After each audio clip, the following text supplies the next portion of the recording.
Today I'm going to talk about retirement in New Zealand, and what I'm going to talk about is just some of the aspects of what it is to be retired here in New Zealand, what you're entitled to by way of retirement benefit, and just any other of the benefits that are available to people of 65 years and over who have actually retired. Not necessarily, you don't have to have been retired from the workforce, but once you reach 65, your entitlements after that time. The first thing I think probably to talk about would be what we call here the national superannuation. Everybody, once they turn 65, if you're a New Zealand resident or a citizen, you're entitled to get New Zealand superannuation. Now, this is a fortnightly payment from the government. It is taxed and it is paid to you regardless of whether you're working or whether you're not working. The difference is, for people who are working, is you can earn up to the amount of the benefit of that national super per year before you have to change your tax code. Your work, your employment then becomes your primary income, and your national super, because it is the lesser amount, becomes secondary. But it doesn't matter what age you are, over 65 you're entitled to that benefit. So that's the entitlement we get, and everybody is entitled to that once you turn 65. It's up to you whether or not you collect it or not. You have to apply for it. If you are of a wealth standard where you feel that you don't need to collect that superannuation, then you don't have to. But you can, it doesn't matter what your income is, you can still apply for it and get it. So that's the stopgap for all people when they've retired here in New Zealand. While I'm talking about these things, I'm not trying to sort of blow our trumpet here and say we're better than anyone else. I'm just saying what we're entitled to here as a retiree, and if you're in that same situation overseas, then you can perhaps compare what it is, what your entitlements are. Some people are bound to be a lot better off than us. Some maybe not quite so as well off as us, but it just gives you an idea of what we're entitled to here. In New Zealand here we have a health system which is universal health care. Everybody, once again, if you're a citizen or a resident of New Zealand, you're entitled to that free health care. Now, I say free health care, that's a bit tricky really. It's what it means is that it's free at point of service. All of our health care is funded by the government, but it is funded through taxes. I know, I'm not sure what the percentage is that goes towards the health care for the country, what percentage of the tax take goes to health care, but I do know that the funding of health care in New Zealand, it is managed by the government, it is funded by way of taxation. And when you're paying taxes, whoever's paying taxes is paying into the health care. Now, what that entitles you to is if you have urgent surgery, if you have a heart attack, anything like that at all, where there's an emergency, you get straight into hospital and you get treatment straight away.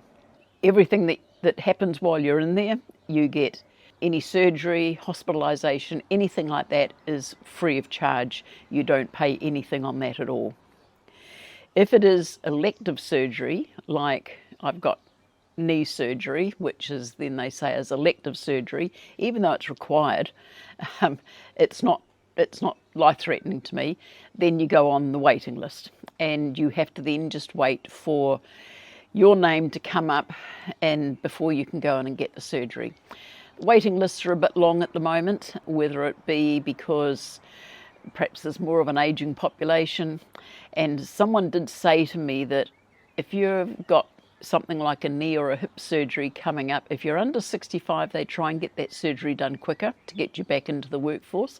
I don't know how true that is, but that was what somebody told me, that somebody had told them. So, you know, stories. Your GPs, anything like that, is covered. There is a subsidy paid to your doctor. You have to register at a GP clinic, and depending on how many patients that clinic has got, they are subsidised. They receive a subsidy from the government for the amount of patients, and then those patients can visit that clinic as much as they like during the year. There is, however, a top-up that we have to pay ourselves. It doesn't cover the full GP visit. So we do have to pay a top-up on our GP visits. I think children under 5, there's no top-up. Retirees, if you're over 65 and you're on the superannuation, we get a reduced amount to top up. We also have here I think it's a customer services card. I think that's what it is. If you're on an absolutely really low income and you've got no income coming in at all from any savings or work or anything like that, you are entitled to this customer services card, which gives you a reduced rate again. That isn't only for pensioners, it is for people under the age of 65 whose circumstances are such that they are not able or have not got any other income coming in other than if they're just on a benefit, unemployment or something like that. So that's how the healthcare system works here. We also have that just covers medical surgeries. We also have another division of our healthcare is called accident compensation. Now, it's the Accident Compensation Corporation, I don't know if it's still called that, but it's called ACC. So that covers anybody who has any sort of accident. So if you have a car accident or you have a fall or you have an accident at work or something like that, that all falls under ACC. That covers your ambulance costs to get you to hospital if you have to go to hospital. It covers your hospitalisation. It covers your surgery and any physio or anything like that that you have to have afterwards to get you back to being, hopefully back to where you were before you had your accident. Now, ACC is paid for. It is also managed by the government or a government department, and the money for that comes via a levy. So all employers have to pay a levy depending on what their wage bill is, how much they pay in wages, depending on what industry they work in. There are high risk industries compared to low risk industries. Higher risk industries have to pay a higher levy to ACC. That's what they contribute towards the pool of money.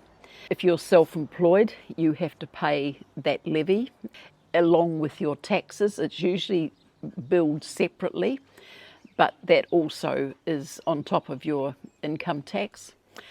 If you own a car, that has to be registered every 12 months. It has to have a registration sticker to say that it's registered on the road. That cost of that registration, the money on that goes towards road tax for the upkeep of the roads around the country and anything in relation to the roads. There's also an element of it gets paid towards the accident compensation. So that is another levy that is paid by you ultimately by way of car vehicle registration, and then that is forwarded to the government so that they can manage. That all goes into the accident pool to cover any accidents that happen in the country. So that's all covered under the accident compensation, and there are areas that differ as to whether you get your surgery done in private and public, but I won't go into that. That's a whole nother issue. One thing that we have here in Auckland is the cost of public transport. When you're a senior citizen, you can get a gold card, which allows you free travel on buses, trains and ferries throughout Auckland City. and it is outside of peak hours. So if you are still working in the workforce and going to work every day on the bus or something, at the time that you travel, I think it's between 6 and 9 o'clock in the morning and 5 and maybe 7 at night, it's not free during those times.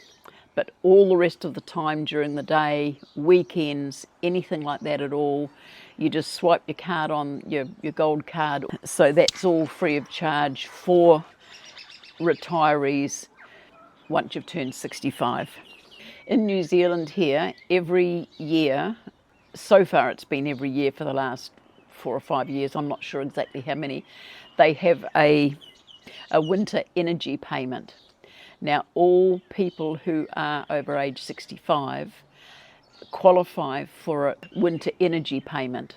Now, this is, I think it's about $40 per fortnight, and that is paid along with your superannuation into your bank account from the months of May through to September. And that covers, so that's $80 a month. That goes towards the cost of extra heating during the winter months. It's towards your power, basically. You can use it for whatever you want, but they pay it to you as just into your bank account as a winter energy payment. So that's something else that we're entitled to as a retiree here in the country. The supermarket that I go to get my groceries, I don't know if every supermarket does it, but this particular branch, New World, every Tuesday they have 5% off your groceries for if you produce your superannuation card.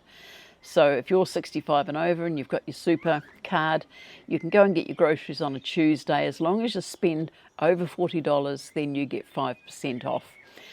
Not a huge amount, but it's still every little dollar counts. So that's a benefit that we get. That's through New World. That's the particular branch of shop that I go to, the supermarket. Whether it's throughout the country, I'm not too sure. Whether it's just some of the branches, I'm not too sure. But my local one here, I do get that 5% on a Tuesday if I go and get my groceries there. One of the things that I've applied for here recently is a mobility card for when I go and need to park somewhere. I guess every country has them. I hadn't really thought about it until my knees got to the stage where they were really causing me some grief. And I mentioned it to my doctor, and all they do is just fill out a form. They just ask you a few questions about how far you can go before the pain gets too bad or something like that. Anyway, they fill this form out, and once you've got the form completed, you send it off to what we have here as CCS Disability Action. Now, it used to stand for Crippled Children's Society, but I guess that word is not really as PC now as it used to be. It never was really PC. But anyway, now it's called the CCS Disability Action. And you can just send off your medical certificate from your doctor and an application form, and within a week or so I received a mobility card. So that was really good, and it's something I hadn't really thought of, but it's, you know, and it lasts for 5 years, so I've got that at the moment, and that's something that's not specific to retirees, but at the moment it's come in very handy for this retiree.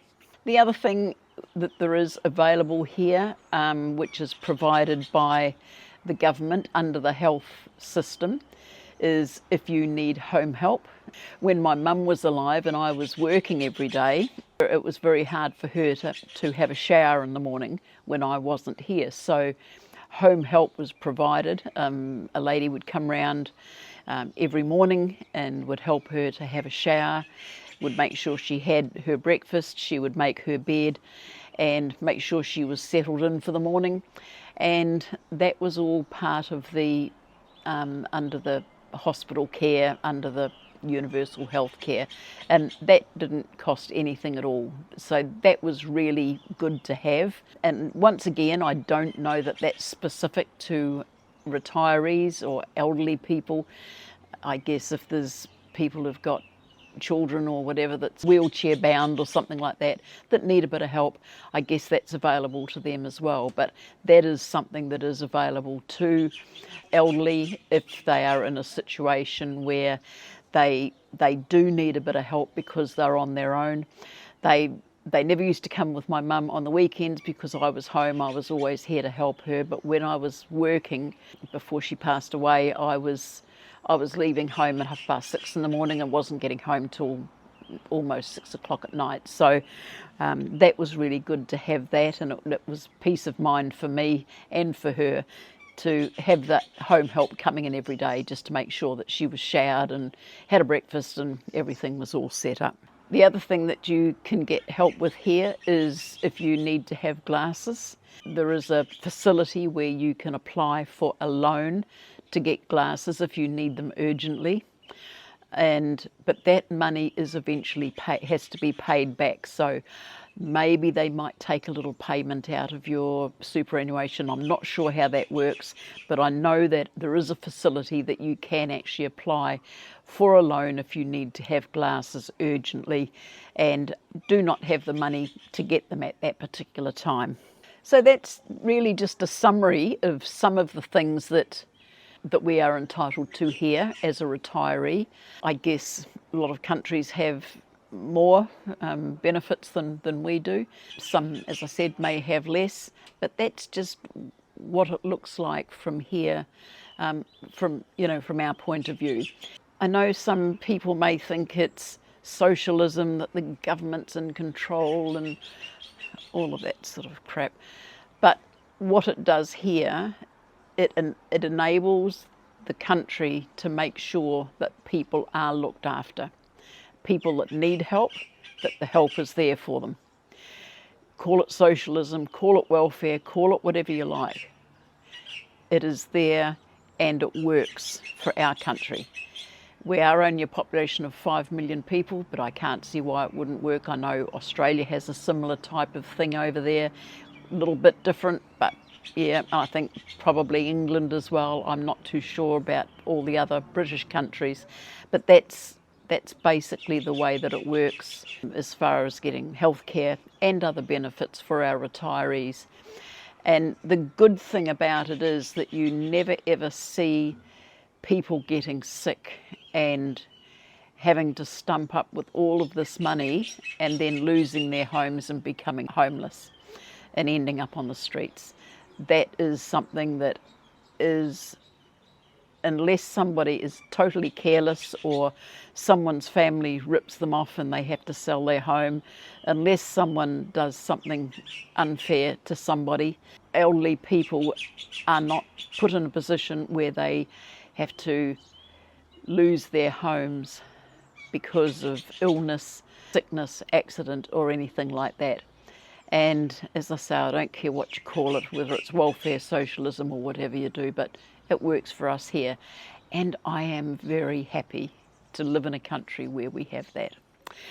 So, these birds are starting to drive me nuts.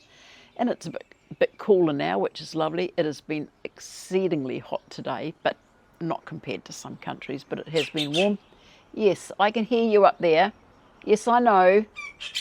Yes, I know. You keep talking to me up there all the time. It sits up on the roof and it gets down here on my deck and it talks to me. Little rat bag. Sorry, got sidetracked.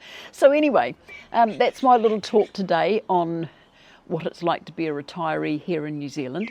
If you've got anything out of this, if you'd like to subscribe to my channel, that would be great. Or just to leave a like or a share or a comment, that would be good. And I will wish you all a happy weekend. And I hope you will stay safe, take care, and I'll see you on the next one. Okay then, bye-bye.